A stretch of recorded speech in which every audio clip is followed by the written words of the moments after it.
Mark సువార్త 10వ అధ్యాయం 47వ వచనం.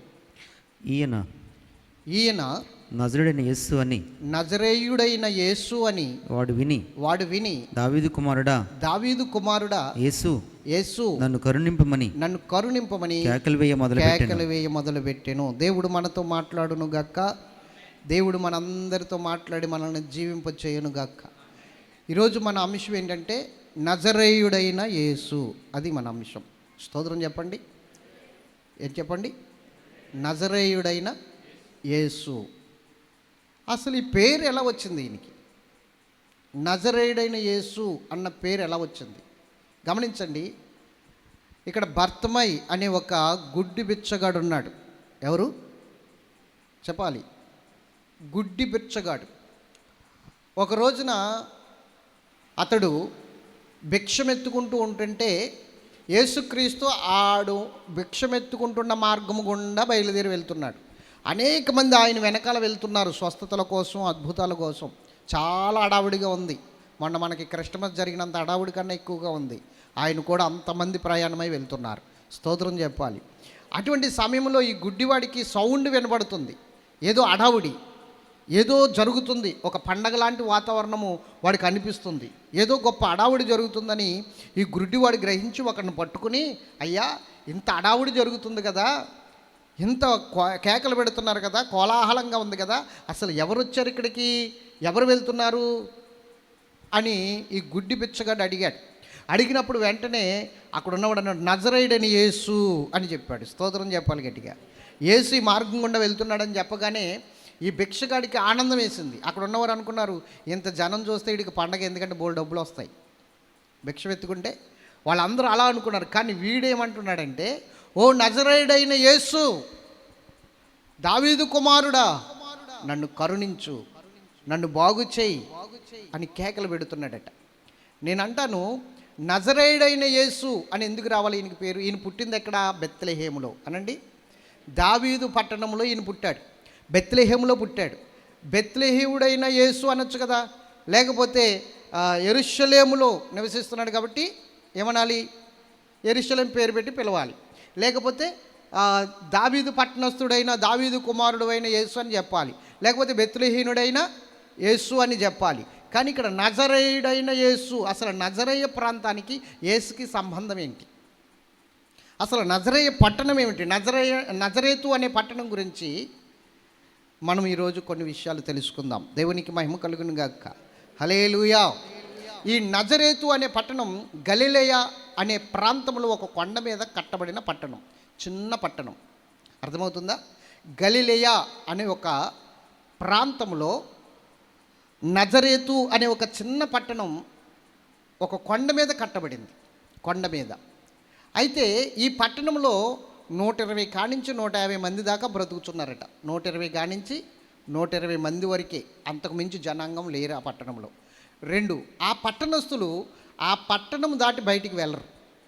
ఆ పట్టణం దాటి బయటికి వెళ్ళరు. కారణం ఏంటంటే వాళ్ళకి ఆ పట్టణపు భాష తప్ప వేరే భాష వాళ్ళకి రాదు. స్తోత్రం చెప్పాలి. ఆ పట్టణపు భాష తప్ప వేరే భాష వాళ్ళకి రాదు. ఒక రకంగా చెప్పాలంటే వారు విద్యలేని పామరులు. ఏదో వాళ్ళకి తోసిన పని, చిన్న వ్యవసాయమో లేకపోతే ఏదో పని, కూలి పని చేసుకుని బతికేవారే తప్ప అక్కడ వాళ్ళకి ఏమాత్రం కూడా నాగరికత అనేది తెలియదు. అందుకని నాగరికత తెలియదు కనుక అక్కడున్న ఆ పట్టణస్తులు అందరూ కూడా నాగరికత లేనివారు గనక, విద్యలేని పామరులు గనక వాళ్ళని ఏమనేవారంటే విద్యలేని పామరులు, ఏమీ తెలియని మూర్ఖులు అని చెప్పేసి వాళ్ళ గురించి ఒక చెడు అభిప్రాయం ఉండేది ప్రజలకి. వాళ్ళకి వాళ్ళ భాష తప్ప వేరే భాష వచ్చేది కాదు. అందుకని అక్కడి నుండి వాళ్ళు వచ్చేవారు కాదు. ఆ పట్టణమును చాలా హీనంగా చూసేవారు. ఆ పట్టణంలో నాగరికత లేనందున ఈగలు, భయంకరమైన బలహీనతలు ఆ పట్టణంలో ఎప్పుడు ఉండేవట. స్తోత్రం చెప్పాలి గట్టిగా. చాలా భయంకరమైన పరిస్థితి. ఆ పట్టణస్తులు ఎప్పుడు బయటకు వచ్చేవారు కాదు. 120, 150 చరిత్రకారులు చెప్పేది జనాభా లెక్కలు జరిగినప్పుడు జరిగినది ఏంటి అంటే 150, 120 మంది తప్ప అక్కడ ఎక్కువ జనాంగం ఉండేవారు కాదట. గలిలయ ప్రాంతంలో నజరేతు అనే ఊరిలో. స్తోత్రం చెప్పాలి గట్టిగా. అయితే నజరేతులో మంచిదేది ఉండదు. ఘనమైనది ఏది ఉండదు. నజరేతులో జ్ఞానం కలిగినది ఏది ఉండదు. మీకు అర్థమవుతుందా? నజరేతులో జ్ఞానం కలిగిన వారు, ప్రవక్తలు అనబడిన వారు, ధర్మశాస్త్ర ఉపదేశకులు అనబడిన వారు, గొప్పవారు అనబడిన వారు ఎవరు ఉండరు. వాళ్ళకి తెలిసిన జ్ఞానాన్ని బట్టి ఏదో వాళ్ళు నడుస్తారు తప్ప అసలు నజరేతు అనే ఊరిలో జ్ఞానవంతులు అనబడిన వారు ఎవరు ఉండరు. అసలు మంచిదేది ఉండదని ఒక అభిప్రాయం అన్నమాట. చెప్పండి, మంచిదేది ఉండదని ఒక అభిప్రాయం. స్తోత్రం చెప్పాలి గట్టిగా. అయితే ఒక రోజున యేసుక్రీస్తు బాప్తిసం పొందిన తర్వాత ఆయన సువార్త ప్రకటిస్తున్నప్పుడు కొంతమంది శిష్యులు ఆయన వెంబడిస్తున్నారు. అందులో ఫిలిప్పు అనే శిష్యుడు ఒకడు ఉన్నాడు. స్తోత్రం చెప్పాలి. అతడు నతనేలు అనే ఒక వ్యక్తి దగ్గరికి వెళ్ళాడు. ఎవరి దగ్గరికి? నతనేలు దగ్గరికి వెళ్ళాడు. నతనేలు దగ్గరికి వెళ్ళి చెప్తున్నాడు, నతనేలు ధర్మశాస్త్రం అంతా తెలిసినవాడు, చాలా నిష్ఠాగరిష్ఠుడు, ధర్మశాస్త్రంలో మంచిగా ధర్మశాస్త్రాన్ని బట్టి మెస్సయ్య వస్తాడని, మెస్సయ్య రాక కోసం ఎదురు చూస్తున్నవాడు ఎవరు? నతనేలు.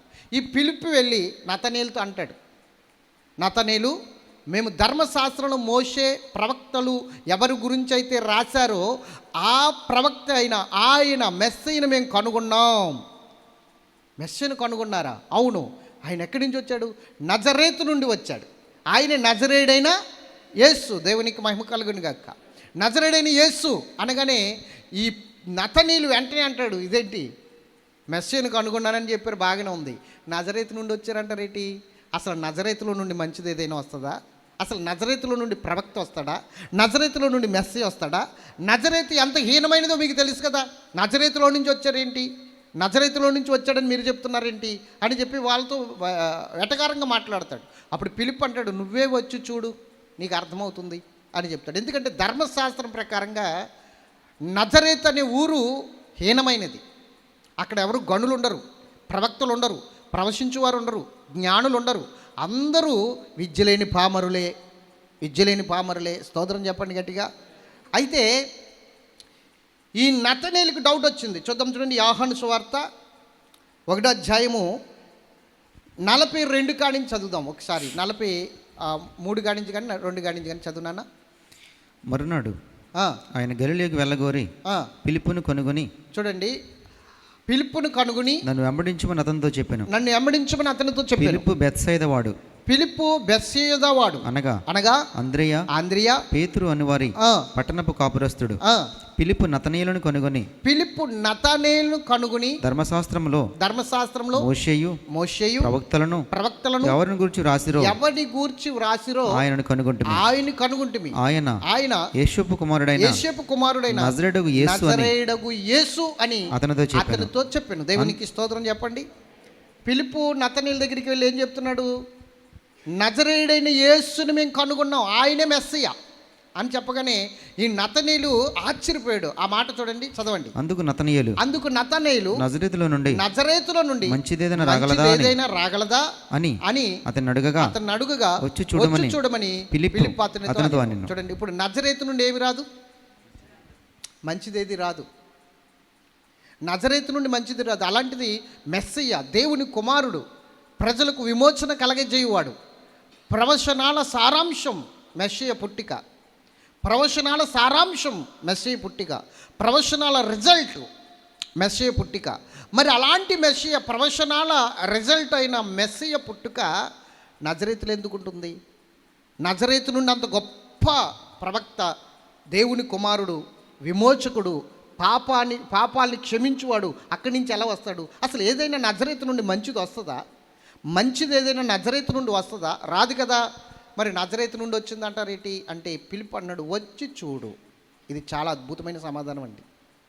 మనము వాదాలేం పెట్టుకోక్కర్లేదు ఎవరితోటైనని. అర్థమవుతుందా? ఫిలిప్పు చాలా జ్ఞానంతో సమాధానం చెప్పాడు. ఏంటయ్యా అని ఎవరైనా ఎన్న అడిగారు అనుకో, ఒక్కటి చెప్పాలి చాలు, వచ్చి చూడండి. స్తోత్రం చెప్పాలి గట్టిగా. సన్నిధిలో ఏం జరుగుతుందో వచ్చి చూడండి, అక్కడ ఏమి బోధిస్తున్నారో వచ్చి చూడండి, అక్కడ ఏమి అద్భుతాలు జరుగుతున్నాయో వచ్చి చూడండి. ఈ మాట చెప్తే చాలు నువ్వు. అంతేగాని మనం ఏమి వాదాలు పెట్టుకోకర్లేదు, వివాదాలకి చోటు ఇవ్వని అవసరం లేదు. వచ్చి చూడు. ధర్మశాస్త్రం తెలిసిన వాడిని వాదించి ఒప్పించగలుగుతాడా ఫిలిప్పు? అతని వల్ల అవుతుందా?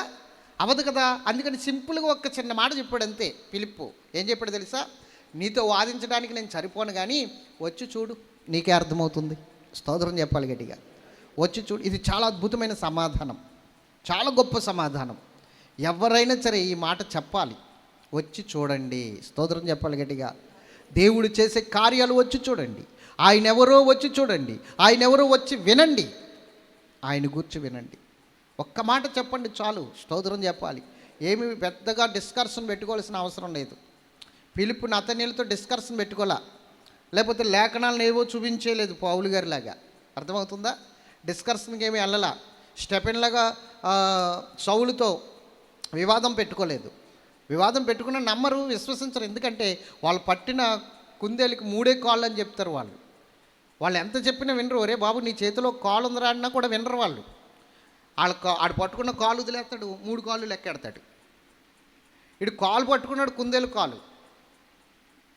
ఆ కాలు పట్టుకున్న కాలుని లెక్క పెట్టాడు. పరమానందయ్య గారి శిష్యుల్లో ఒకడు తాను లెక్క పెట్టుకోకుండా ఒకడు ఏట్లో కొట్టుకుపోయి నేడుతాడు. తను లెక్కెట్టుకోడు. అలాంటి పరిస్థితి అన్నమాట. దేవునికి మహిమ. అంత జ్ఞానులు మనోళ్ళు. అందుకని అంత జ్ఞానులతో మనం పెట్టుకోలేం కదా, అలాంటి జ్ఞానులతో. అందుకని చెప్పాలంటే వచ్చి చూడుడి అంటే ఒక మాటతో పోయాయి. స్తోత్రం చెప్పండి ఇంకొకసారి. అంత గొప్ప జ్ఞానులం కాదు కదా మనము వాళ్ళతో మాట్లాడడానికి. అందుకని వచ్చి చూడుడి. స్తోత్రం చెప్పండి. అర్థమైందా? రైట్. ఫిలిప్ ఆ మాట చెప్పాడు. వచ్చి చూశాడు. చూసి నిర్ధారణ చేసుకున్నాడు. నిర్ధారణ చేసుకుని ఈయన నిజముగా దేవుని కుమారుడే అని చెప్తున్నాడు. మరి నేనంటాను, నజరేతు అంత హీనమైనదైతే నజరేతు పేరు ఎందుకు పెట్టుకున్నాడు యేసుకు ముందు? నజరేయుడైన యేసు. ఆ పేరు తప్ప ఆయన పుట్టినూరు కూడా రాదు. ఆయన అనేక ప్రాంతాలు దర్శించాడు. ఆ ప్రాంతాల పేర్లు కూడా ఆయన పేరు రావు. నిజం చెప్పాలంటే నజరేతు అన్న పేరు ఆయన ఇంటి పేరు అయిపోయింది. స్తోత్రం చెప్పాలి గట్టిగా. నజరేతు అన్న పేరు ఆయన ఇంటి పేరు అయిపోయింది. నజరేయుడైన యేసు అంటే ఆయన ఇంటి పేరేమనుకుంటారు చాలామంది. అంతే కదా. పాటలు పాడతారు సంతోషంగా, ఆనందంగా. నజరేతు గురించి ఎన్నో పాటలు వచ్చేసినాయి. దేవునికి మహిమ కలుగును కదా. అది హీనమైన పట్టణం, గుర్తింపు లేని పట్టణం, ఎన్నిక లేని పట్టణం. ఆ పట్టణంలో అందరూ కూడా పామరులే, విద్య లేని పామరులే, ఘనహీనులే. ఘనత పొందిన వారు ఒక్కరునూ లేరు అక్కడ. అయితే అక్కడ నుండి యేసు రావడం ఏంటి? ఆయన పుట్టింది ఎక్కడ? బెత్లెహేములో అని గడిచిన వారము మనం చెప్పుకున్నాం. బెత్లెహేములో ఆయన పుట్టాడు. దావీదు పట్టణమందు మీ కొరకు రక్షకుడు పుట్టి ఉన్నాడని దేవదూత చెప్పాడు కదా. ఆ దేవదూత చెప్పినప్పుడు దావీదు పట్టణం అనేమో లోకాసు వార్తలో ఉంది, బెత్లెహేములో అని మత్తయి వార్తలో ఉంది. అంటే ఎక్కడ పుట్టినట్టు ఇప్పుడు అన్నది కూడా మొన్నటి వారం క్లారిటీగా వచ్చేసింది మనకి. దేవునికి మహిమ కలుగును గాక. హల్లెలూయా. మరి బెత్లెహేములో పుడితే నజరేతువాడు ఎలాగయ్యాడు? నజరేతువాడు అవడానికి కారణం ఏమిటి అంటే, జాగ్రత్తగా వినండి. 2 విషయాలు చెప్తాను మీకు నజరేతువాడు అనడానికి. మరియా నజరేతులోనే నివసించేది. దేవుడు ఆమెను దర్శించక మునుపు, ఆమె గర్భవతి కాక మునుపు, ఆమెకి ప్రతానం చేయబడక మునుపు ఎక్కడ నివసించింది ఆమె? ప్రతానం చేయబడిన తర్వాత కూడా ఎక్కడ నివసించింది ఆమె? నజరేతులోనే. చెప్పండి ఎక్కడ?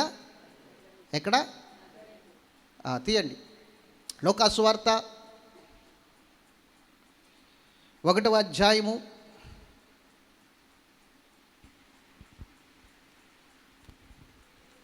26 కానీ చదవండి. 26, 27 చదవండి.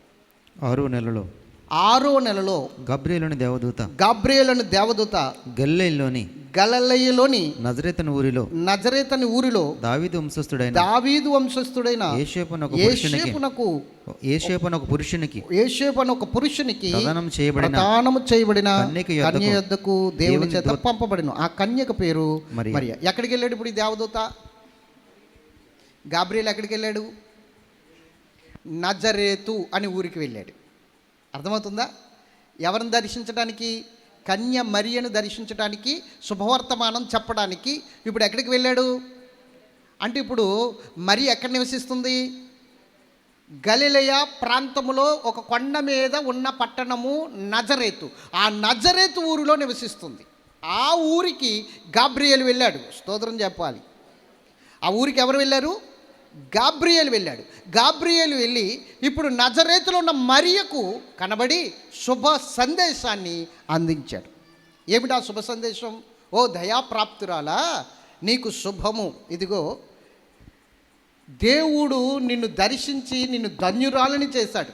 కాబట్టి నువ్వు పరిశుద్ధాత్మ వలన గర్భము ధరించి కుమారుని కంటావు, ఆయనకి ఇమ్మానుయేలు అని పేరు పెడతావు అన్నాడు ఈ గాబ్రియేలు దూత. ఆలోచించండి, ఎక్కడ జరిగింది ఈ సంఘటన? నజరేతులో జరిగింది. అంటే ఇప్పుడు ఆమె ఎక్కడుంది? ఎస్, ఇది ఒక పాయింట్. ఎందుకు నజరేతులో ఉంది అన్నది చెప్తాను, స్తోత్రం చెప్పాలి. తర్వాత యేసు ప్రభు నజరేతులో ఉన్న ఆమె గర్భంలో ప్రవేశించాడు అంటే పిండముగా ప్రవేశించాడని అనుకోకండి. పిండముగా ఆయన ప్రవేశించలేదు. ఆయన శరీరం ఆల్రెడీ ఎక్కడ? పరలోకములోనే రూపుదిద్దబడింది. స్తోత్రం చెప్పాలి. కేవలము ఆయన పరలోకములోనే శరీరాన్ని ధరించి మరియ గర్భంలో ప్రవేశించాడు. ఒకవేళ మరియ గర్భములో గనక ఆయన పిండముగా ఏర్పరచబడితే, మరియ గర్భములోనే శరీరాన్ని రూపుదిద్దించుకుంటే మరియ రక్తము కొంచెం కలుసున ఆయనలో. మరియ రక్తం కలవకూడదు. మరియ రక్తం ఎందుకు కలవకూడదంటే ఆదాము నుండి వచ్చినదే కదా మరియ రక్తం. యేసులో మరియ రక్తం ఉంటే ఆదాము రక్తం ఉన్నట్టే. ఆదాము రక్తము ఉంటే పాప స్వభావం ఈయనలో కూడా ఉన్నట్టే. అందుకని ఆ రక్తము రాకూడదని, మానవ రక్తం రాకూడదని దేవుని రక్తము ఆయనలో ఉండాలి గనక ఆయన శరీరాన్ని అక్కడే ధరించుకుని వచ్చాడు. అందుకనే చూడండి, యోహాను సువార్త 14లో అంటాడు, ఆ వాక్యమే శరీరధారి అయి అంటాడు. అర్థమవుతుందా? ఆ వాక్యం ఏం ధరించుకుంది? శరీరాన్ని ధరించుకుని మన మధ్య కృపాసత్య సంపూర్ణుడిగా నివసించడానికి వచ్చాడట. ఆ వాక్యము శరీరాన్ని ధరించుకున్నాడు. వాక్యమైన దేవుడు శరీరాన్ని ధరించుకుని వచ్చాడు, కానీ గర్భములో శరీరాన్ని ధరించుకోలేదు. ఇది గుర్తుంచుకోవాలి. ఇది చాలా ఇంపార్టెంట్. యేసు పుట్టుకలో ఇది ఒక ఇంపార్టెంట్ విషయం, చాలా ప్రాముఖ్యమైన విషయం. లేకపోతే మరియ రక్తము యేసులోకి వస్తుంది. మరియ రక్తం రాకూడదు, యేసు రక్తం రాకూడదు. అందుకనే వారు కలవక ముందే, వారేకము కాకమునిపే పరిశుద్ధాత్మ వలన ఆమె గర్భవతి అయింది. ఆమె అంటది, నేను పురుషుణ్ణి ఎరగని దానిని కదా, నేను ఎలాగ గర్భం ధరిస్తానని కూడా డౌట్ పడుతుంది ఆమె. అందుకు క్లారిటీగా గాబ్రియేలు దూత సమాధానం చెప్తాడు. దేవునికి మహిమ కలుగును గాక. నిన్ను సర్వోన్నతుని శక్తి నిన్ను కమ్ముకుంటుంది పరిశుద్ధాత్మ వలన అంటాడు ఆయన. సర్వోన్నతుని శక్తి వలన, పరిశుద్ధాత్మ వలన నువ్వు గర్భం ధరిస్తావు. స్తోత్రం చెప్పండి. అర్థమైందా మీకు? ఇప్పుడు జాగ్రత్తగా వినాలి. అంతేకాని పిండములో నుంచే, మరియ గర్భంలో నుంచి పిండం ఏర్పడిందని అనుకోకండి. మరి ఇది ఎలా సాధించారంటే, మానవునికి అసాధ్యం కానీ దేవునికి సమస్తము సాధ్యమే. ఒక్క సమాధానం చాలు. దేవునికి సమస్తము సాధ్యమే. ఆయనకి అసాధ్యమైనది ఏదియో ఏదైనా చేయగలదుడు ఆయన, ఏదైనా చేయగలదుడు ఆయన. అందుకని ఆయన చేశాడు, మనం అది నమ్మాలి. ఆయన చేశాడు, మనం నమ్మాలి. దేవునికి మహిమ కలుగును గాక. హల్లెలూయా. అయితే ఆ తర్వాత నజరేతు నుండి బెత్లెహేమునకు ప్రయాణం అయ్యారు. ఎప్పుడు? మరియకు 9 నెలల వయసు వచ్చినప్పుడు, 9 నెలలు సమయం వచ్చినప్పుడు, గర్భము 9 నెలల గర్భంలో నజరేతు నుండి బెత్లెహేముకు వచ్చారు. అక్కడ సత్రంలో ఆమె బిడ్డను కన్న తర్వాత మరి 8 రోజులకి ఆయనకి పేరు పెట్టారు. పేరు పెట్టిన తర్వాత 2 సంవత్సరాలకి జ్ఞానులు వచ్చారు. జ్ఞానుల ద్వారా ఈయన పుట్టుక గురించి తెలుసుకున్న హేరోదు యేసుని సంపాలని చూస్తున్నాడు. చెప్పండి, యేసుని సంపాలని చూస్తున్నాడు. అప్పుడు యేసుని సంపాలని చూస్తున్నప్పుడు యేసు ఎవరో హేరోదుకి తెలియదు గనక 2 సంవత్సరాల లోపు పిల్లలందరినీ చంపేమన్నాడు. ఆ పట్టణంలో, యెరూషలేం పట్టణంలో, దావీదు పట్టణంలో ఉన్న 2 సంవత్సరాల పిల్లలను చంపేయండి, లోపు పిల్లలందరినీ చంపేయండి, బ్రతకనివ్వద్దు. ఎందుకంటే నా రాజ్యం మరలా దావీదు రాజ్యం అయిపోద్దేమో, దావీదు వంశంలో ఎవడు పుట్టాడట వాడు రాజు అవుతాడట, కాబట్టి ఆయన పేరు యేసట, చంపేయండి. అతను ఎవరో మనకు తెలియదు కదా, ఎవరికి పుట్టాడో తెలియదు కదా, అందుకని 2 సంవత్సరాల లోపు పిల్లలందరినీ చంపేయండి అన్నాడు. 2 సంవత్సరాల లోపు పిల్లలందరినీ చంపేస్తుంటే గాబ్రియేలు దూత మరలా వచ్చాడండి యేషబు దగ్గరికి వచ్చి అంటున్నాడు, హేరోదు ఈయనను సంపాలని చూస్తున్నాడు కనుక మీరు ఐగుప్తు వెళ్ళిపోండి. ఏ రోజు చచ్చిపోయేంత వరకు, ఈయన చంపాలని చూస్తున్న ఏ రోజు చచ్చిపోయేంత వరకు మీరు ఐగుప్తు నుండి తిరిగి రావద్దు, ఐగుప్తుకి వెళ్ళిపోండి అని చెప్పారు. స్తోత్రం చెప్పాలి.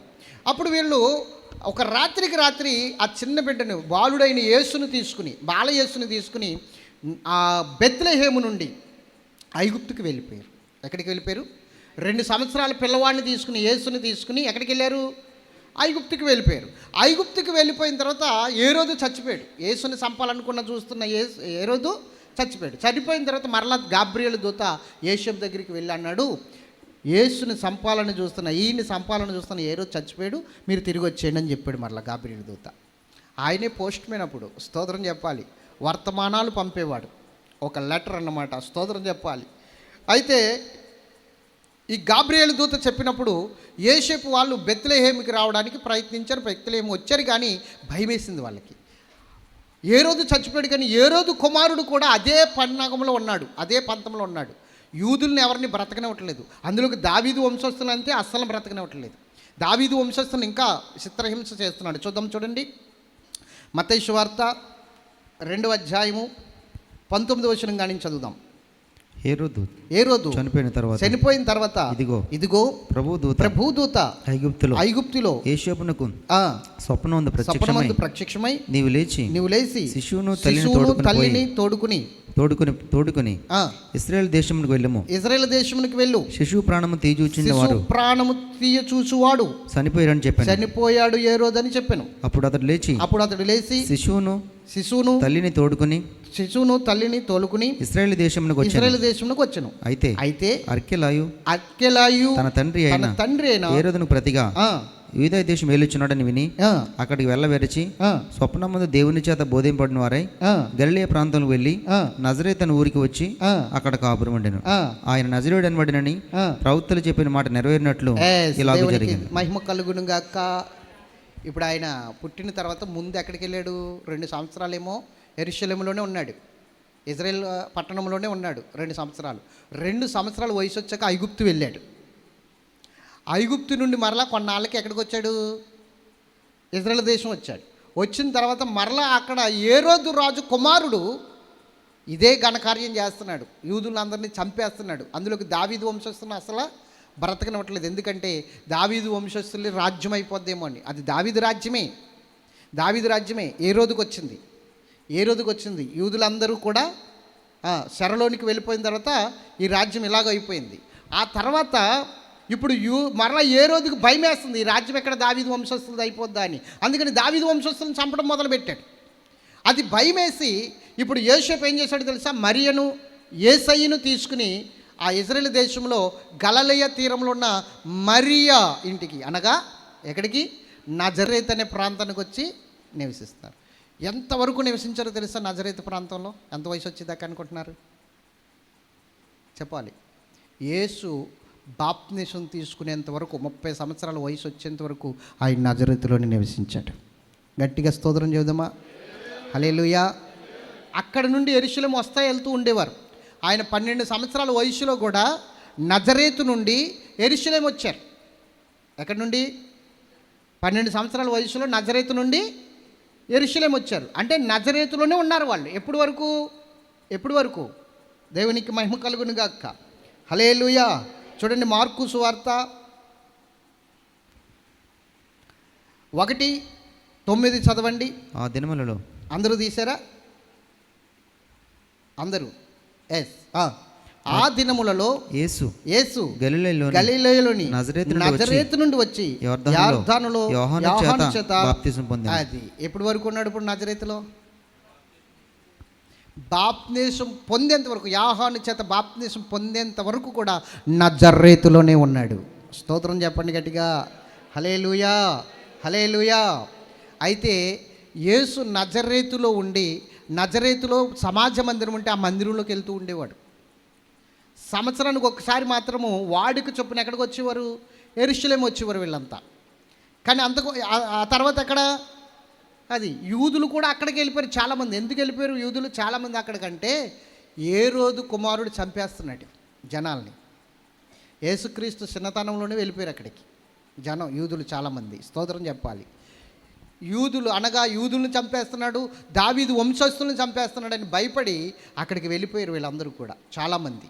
వెళ్ళిపోవడం వల్ల అక్కడ చిన్న సమాజ మందిరం ఒకటి ఏర్పాటు చేసుకున్నారు. ప్రతి సబ్బాతు దినమున ఆయన ఆరాధించడానికి, ప్రతి విశ్రాంతి దినమున ఆయన్ని సేవించడానికి ఏం చేశారంటే ఒక చిన్న సమాజ మందిరం ఏర్పాటు చేసుకున్నారు. యేసు బాప్తిసం పొందిన తర్వాత ఆ సమాజ మందిరంలోకి వెళ్ళి బోధించడం మొదలుపెట్టాడు. స్తోత్రం చెప్పాలి. ఎక్కడికి వెళ్ళి? నజరేతు అనే ఊరిలో ఉన్న సమాజ మందిరంలోకి వెళ్ళి బోధించి మొట్టమొదటిగా యెషయా ప్రవచనాలు అక్కడ చెప్పాడు. తనను గురించిన ప్రవచనం యెషయా చెప్పాడు కదా, అది అక్కడ చెప్పాడు. స్తోత్రం చెప్పాలి. అక్కడ చెప్పినప్పుడు వాళ్ళందరూ కూడా కోప్పడ్డారు. ఏమన్నాడంటే, నేడు ఈ వాక్యం మీ మధ్య నెరవేరింది అన్నాడు ఆయన. చెప్పేసి ఆ ప్రవచనం చెప్పేసి, యెషయా గ్రంథంలో ఉన్న ఆ ప్రవచనం చెప్పేసి నెరవేరింది అనగానే వాళ్ళందరూ ఎర్రబడి చూశారు ఆయన వంక.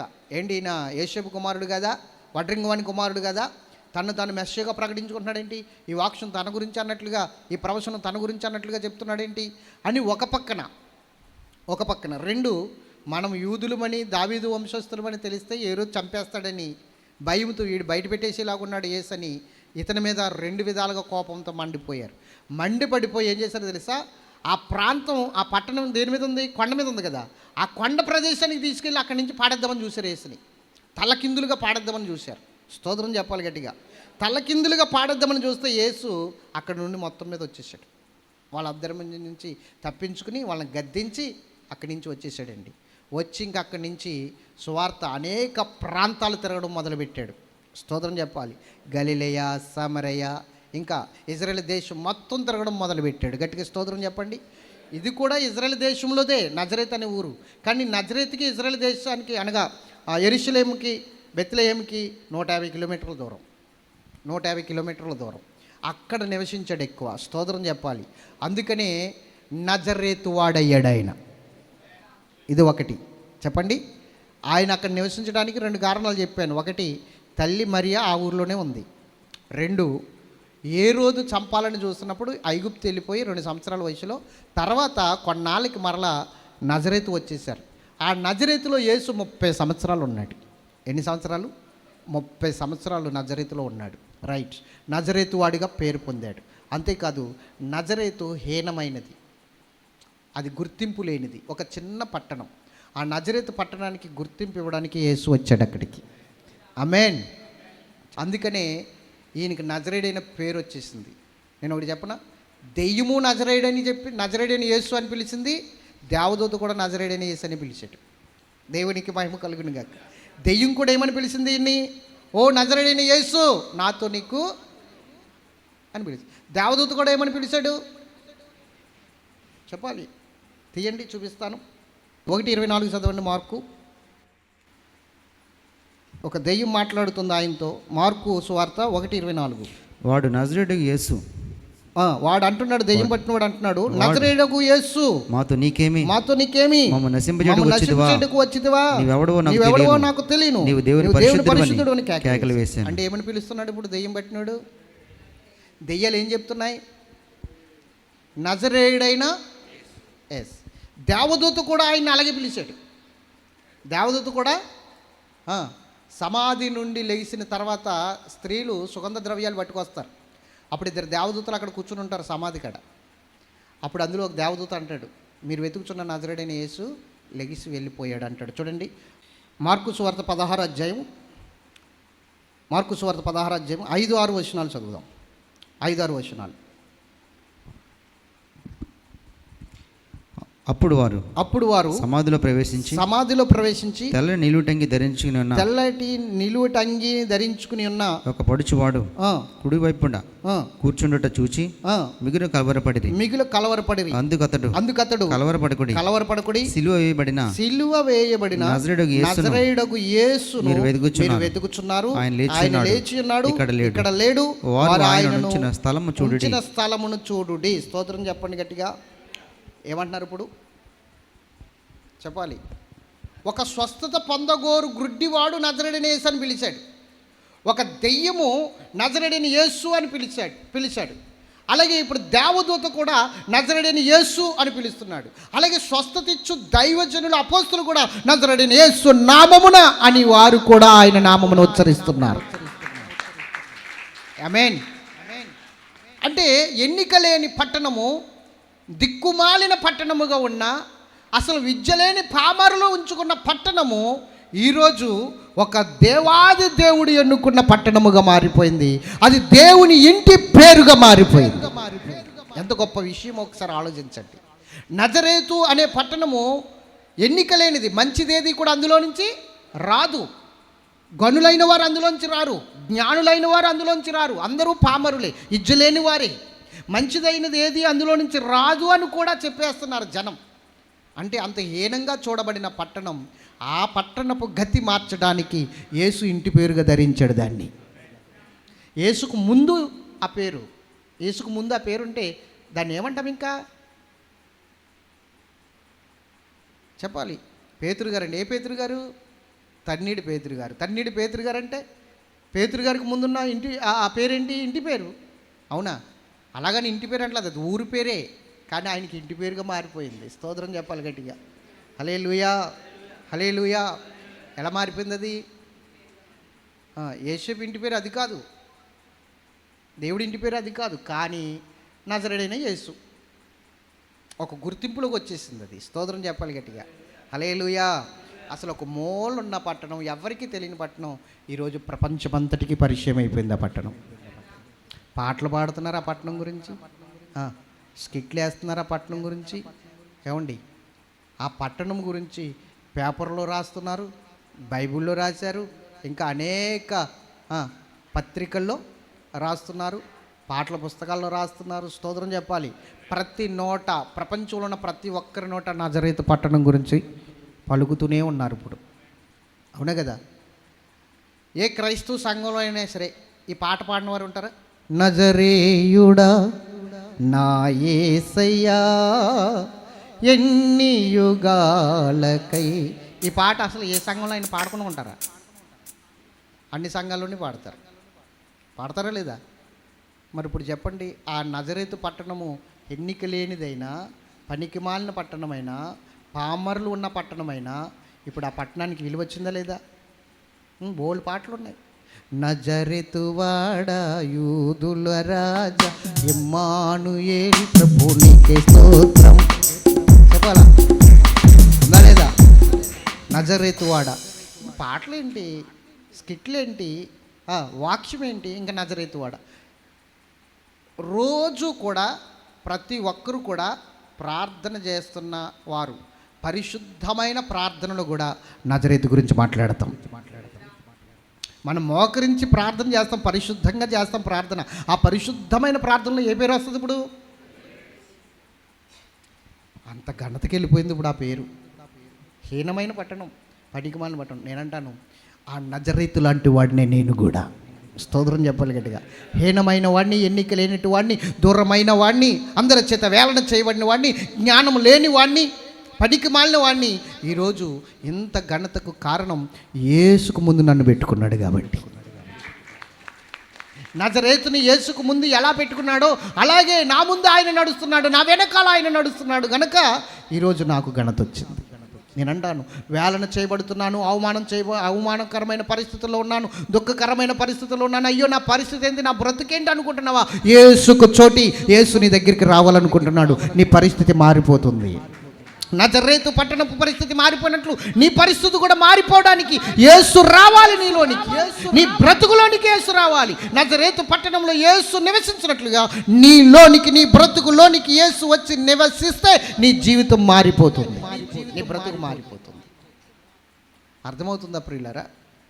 దేవుడు విసర్జించబడిన వారి దగ్గరికి వెళ్ళాడు, నిషేధించబడిన వారి దగ్గరికి వెళ్ళాడు. ఎందుకు పనికి రారని త్రోసివేసిందే లోకం, ఆ లోకం త్రోసివేసిన వారి దగ్గరికి వెళ్ళాడు, వారిని గనులుగా ఎంచాడు. గనులను, బలవంతులను, జ్ఞానులను సిగ్గుపరచడానికి జ్ఞానహీనులను, పనికి మాలిన వారును, బలహీనులను ఆయన ఎన్నుకుని గనులైన వారి మధ్య నిలబెడుతున్నాడు. స్తోత్రం చెప్పండి. జ్ఞానం లేని వారిని జ్ఞానులైన వారి మధ్య నిలబెడుతున్నాడు. ఎంత అద్భుతమైన విషయం ఒక్కసారి ఆలోచించండి. దేవుని బిడ్డలారా, జ్ఞానులకే జ్ఞానం నేర్పేవారిగా జ్ఞానం లేని వారిని నిలబెడుతున్నాడు దేవుడు. స్తోత్రం చెప్పాలి. మరి ఎంత అద్భుతమైన విషయం ఇది. నేను ఒక నజరేతు లాంటి వాడిని, నువ్వు ఒక నజరేతు లాంటి వాడివి అనుకో, నువ్వు నజరేతుకు సంబంధించిన వ్యక్తివి అనుకో. దేవుడు ఈరోజు నీలోనికి రావాలనుకుంటున్నాడు, నీ దగ్గర నివసించాలను. యేసు నివసిస్తే నువ్వు గనుడు అయిపోతావయ్యా. యేసు నీలో నివసిస్తే, నీతో నివసిస్తే నువ్వు గనురాలు అయిపోతావు. అందులో ఏమాత్రం డౌట్ లేదు. యేసు నివసించాలంతే మనతో. రా ప్రభువా, నాలో నివసించు, నాతో ఉండు, నాకు సహాయం చేయి, నాలో పుట్టని ఎప్పుడైతే నువ్వు వేడుకుంటావో, యేసు నీలోనికి ఎప్పుడైతే రావడం మొదలుపెట్టాడో నీ పరిస్థితి అంతా ఆశీర్వాదకరంగా మారిపోతుంది, దీవెనకరంగా మారిపోతుంది. ఎబ్బేజు పనికిమాలిన వాడు, ఎందుకు పనికిరాని వాడు, అన్నగారులు త్రోసివేశారు, కుటుంబ సభ్యులు త్రోసివేశారు, ఈడొక పనికిమాలిన వాడు, నష్టజాతకుడు, ఎందుకు పనికిరాని వాడని ఇజ్రాయేల్ దేవుని గురించి మొరపెట్టాడు. ఇజ్రాయేల్ దేవుని గురించి మొరపెట్టి అతడు ప్రార్థన చేయగానే దేవుడు ఏం చేశాడో తెలుసా? తన సహోదరుల కంటే అతన్ని ఎచ్చుగా నిలబెట్టేశాడు. ఎందుకు? ఇజ్రాయేల్ దేవుడు అతనిలోనికి వచ్చాడు, అతనితో నివాసం చేస్తున్నాడు. ఇప్పుడు ఎవరైనా సరే, ఎంత గనులైనా సరే, త్రోసివేయబడిన వాడి దగ్గరికి రావలసింది. స్తోత్రం చెప్పండి గట్టిగా. యాకోబుతో దేవుడు ఉండేవాడు, యాకోబుతో దేవుడు నడిచేవాడు. అందుకని లాబాను యాకోబుని బట్టి ఆశీర్వదించబడ్డాడని శకునం చూసి తెలుసుకున్నాడు. అలాంటి యాకోబుతో దేవుడు ఉన్నప్పుడు ఒక రోజున యాకోబు కుమారులు అందరూ కలిసి యోసేపుని అమ్మేశారు ఇస్మాయిలీకి. వాళ్ళు వెళ్ళి ఐగుప్తు అమ్మేశారు, అతన్ని ఐగుప్తులకు అమ్మేశారు. యాకోబుతో ఉన్న దేవుడు, యాకోబు కుటుంబంలో ఉన్న దేవుడు యోసేపుతో ఐగుప్తు వెళ్ళిపోయాడు. దేవునికి మహిమ కలుగును కాదు. ఎక్కడికి వెళ్ళిపోయాడు చెప్పాలి? ఎక్కడికి వెళ్ళిపోయాడు? ఇప్పుడు యాకోబు ఉన్న దేశం కరువు వచ్చేసింది, యోసేపు ఉన్న దేశము సంపన్న దేశముగా మారిపోయింది. యాకోబు హీనంగా మారిపోయాడు, యాకోబు కుటుంబం హీనంగా మారిపోయింది. ఎందుకు? పనికిరాని పరిస్థితుల్లో యాకోబు కుటుంబం ఉంది. కానీ యోసేపు మాత్రం ఐగుప్తు దేశంలో ప్రధానమంత్రి అయిపోయాడు, ఆర్థిక శాఖ మంత్రిగా మారిపోయాడు, ఉన్నతమైన స్థాయికి వెళ్ళిపోయాడు. దేవుడు ఉంటే త్రోసివేయబడిన వారిని ఎన్నుకున్న స్థితి ఉన్నతమైన స్థితి. ఈ మాటలు జాగ్రత్తగా నీ హృదయంలో పెట్టుకో దేవుని బిడ్డ, నీ హృదయంలో పెట్టుకో. నేను ఎందుకు చెప్తున్నానంటే, అన్నగారులు ద్వేషించారు, అన్నగారులు అతన్ని గెంటి వేశారు, అతన్ని బయటికి గెంటేశారు. బయటికి గెంటేయడమే కాదు, నీళ్ళు లేని గుంటలో, పెద్ద గుంటలో పాడేశారు. చంపేయాలని ప్లాన్ చేస్తుంటే ఆ సహోదరుడు, ఒక సహోదరుడు అన్నాడు, ఎందుకు చంపితే ఏమొస్తుంది మనకి, అచ్చనేరం మన మీదకి వస్తుంది, దీన్ని కాదు అమ్మేద్దాం, డబ్బులు వస్తాయి మనకు అన్నాడు. అమ్మేశారు. అమ్మేసి అతను చచ్చిపోయాడు, పేడ వదిలిపోయింది అనుకున్నారు, బానిసకి వెళ్ళిపోయాడు. ఇంకా అక్కడ నరకం చూసి అక్కడ బతకలేక సత్తాళ్లే అనుకున్నారు. కానీ ఏం జరిగిందో తెలుసా? దేవుడు అతన్ని ఐగుప్తు దేశంలో ఇచ్చించేశాడు. ఇప్పుడు వీళ్ళందరూ వెళ్ళి ఆయన కాళ్ళ మీద పడవలసిన పరిస్థితి. దేవునికి మహిమ కలుగును కాదు.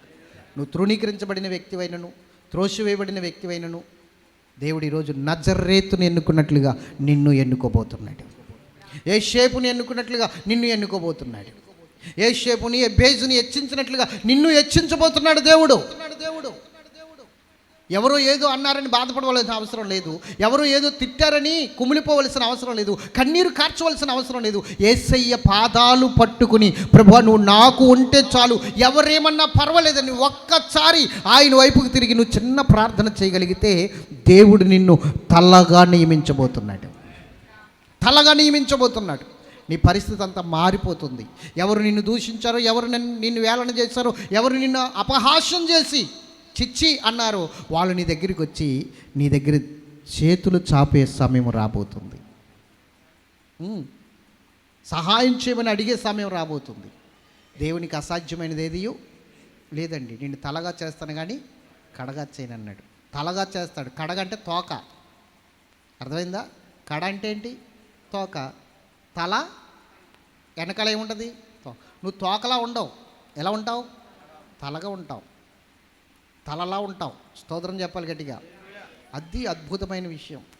కాబట్టి దేవుని బిడ్డలారా గమనించండి, ఈరోజు దేవుని వైపు చూడు, దేవుని వైపు చూడు. నీ స్థితి మారబోతుంది, నీ పరిస్థితి మారబోతుంది. నజరేతు అనండి, నజరేతు. మరి నజరేతు అనే ఊరు హీనమైనదే కాదా? గనులు అందులోంచి ఎవరు, అసలు జ్ఞానులు ఎవరు ఉండరు అందులో, భక్తి కలిగిన వారు ఎవరు ఉండరు అందులో. ఇంక 24 గంటలు సాకరీ చేయడం, వచ్చి తినడం, బొబ్బోవడం. అలాంటి వాళ్ళు ఇప్పుడు ఉన్నారు చాలామంది. స్తోత్రం చెప్పాలి. వాళ్ళకి భక్తి తెలీదు, ఇంకేమీ తెలీదు. 24 గంటలు కష్టపడిపోతామే.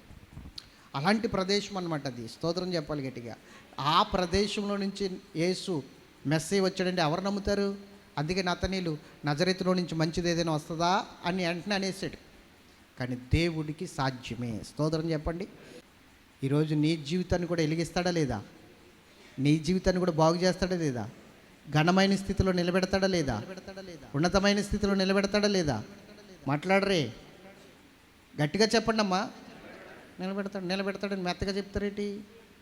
ఆయన ఎన్ని అద్భుతాలు చేసినా మన జీవితంలో మాత్రం మార్పు రావాలి. నీ జీవితంలో ఎప్పుడు మార్పు వస్తుందో అప్పుడు నువ్వు చూసిన ఈ అద్భుతం కన్నా ఉన్నతమైన కార్యాలు నీ జీవితంలో పొందుకుంటావు. చిన్న చిన్న ఆశీర్వాదాలు ఉండవు. ఆయన వస్తే కుంభస్థలాన్ని కొట్టేంత ఆశీర్వాదం ఉంటుంది, మామూలుగా ఉండదు. స్తోత్రం చెప్పండి గట్టిగా. ఏదో చిన్న చిన్న ఆశీర్వాదాలు కాదు, ఉన్నతమైన ఆశీర్వాదాలు ఆయన నీకు ఇస్తాడు. చాలా గొప్ప ఆశీర్వాదాల దీవెనలు దేవుడు నీకు ఇస్తాడు. స్తోత్రం చెప్పాలి. కాబట్టి ఈరోజు నేను చెప్తున్నాను, నజరేయుడైన యేసు. ఒక రోజున ఒక కుంటివాడిని తీసుకొచ్చి శృంగారం అనే దేవాలయము ఎదుట కూర్చోబెట్టారు, భిక్షం ఎత్తుకుంటాడు వాడి. పేతురు యోహాను అక్కడికి వచ్చారు పగల 3 గంటల సమయంలో. వాడు భిక్షం ఎత్తుకుంటున్నాడు, అయ్యా నాకు ఏదైనా ధర్మం చేయండి అని. ఈ పేతురు యోహాను వాడి దగ్గరికి వెళ్ళి మమ్మల్ని తేరు చూడు అన్నారు. వాడు చూస్తున్నాడు, ఏదైనా ఇస్తారేమో, విలువైనది ఇస్తారేమో అని చూస్తున్నాడు. అప్పుడు వాళ్ళు అన్నారు, మా దగ్గర వెండి బంగారాలు లేవు కానీ చూడండి, ఆ మాటలు చదువుదాం. యోహాను సువార్త 3వ అధ్యాయము 6వ వచనం చదవండి. అంతటా పేతురు, వెండి బంగారం నా యొద్ద లేవు కానీ, ఎండి బంగారములు మా యొద్ద లేవు కానీ నాకు కలిగినది నీకు ఇచ్చుచున్నాను. మాకు కలిగినది అన్నారు. ఏం కలిగిందో చూద్దాం. నజరేయుడైన యేసుక్రీస్తు నామమున నడువమని చెప్పి వాని కుడి చేయి పట్టుకుని లేవనెత్తాను. దేవునికి మహిమ కలుగును గాక.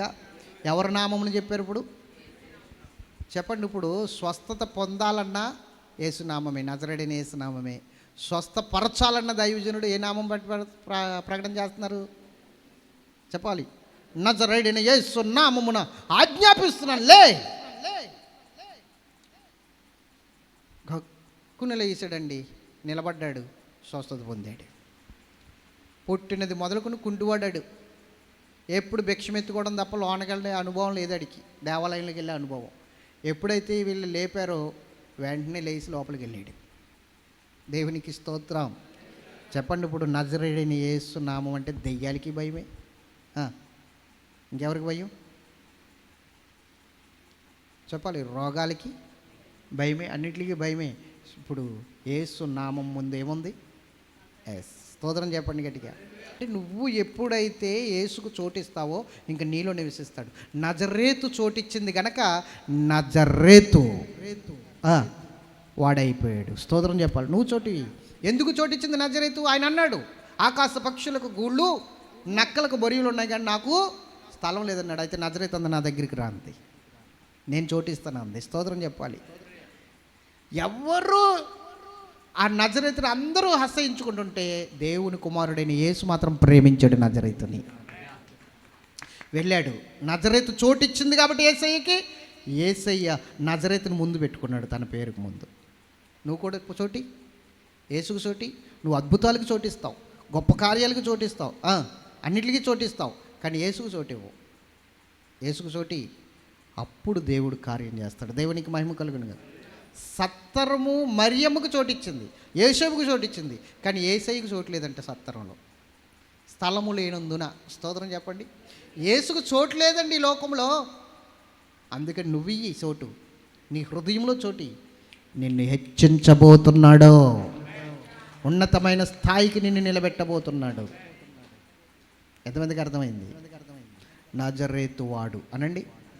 నజరేతు ఈరోజు చాలామందికి అర్థం కావాలి. అలాంటి జీవితమే మన జీవితం కూడా, అలాంటి బ్రతుకులే మన బ్రతుకులు కూడా. కానీ ఈరోజు నజరేతుని ప్రేమించి ఆశీర్వదించి ఒక స్థాయికి తీసుకొచ్చిన దేవుడు నిన్ను కూడా అదే స్థాయికి తీసుకురాబోతున్నాడు. ప్రార్థన చేసుకుందాం. మోకరించండి.